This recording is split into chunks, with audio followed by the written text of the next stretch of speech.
Nếu bạn đang tìm kiếm một chiếc khay nhôm nhỏ gọn nhưng vẫn đảm bảo được yếu tố tiện lợi và thẩm mỹ, thì mẫu LT130 của Lộc Tự chính là lựa chọn không nên bỏ qua.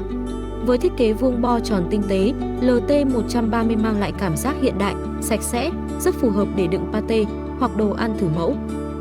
Khay được sản xuất từ nhôm nguyên chất, an toàn với thực phẩm, có thể sử dụng trong lò nướng mà không lo biến dạng. Nắp siêu nhôm đi kèm giúp giữ kín thực phẩm, đảm bảo hương vị và độ tươi ngon trong suốt quá trình vận chuyển và bảo quản. LT130 không chỉ được tin dùng trong ngành thực phẩm mà còn phù hợp với các mô hình kinh doanh online hoặc dùng thử sản phẩm trước khi ra mắt. Dù nhỏ nhưng rất có võ, khay LT130 là một phần không thể thiếu trong chuỗi cung ứng đồ ăn hiện đại.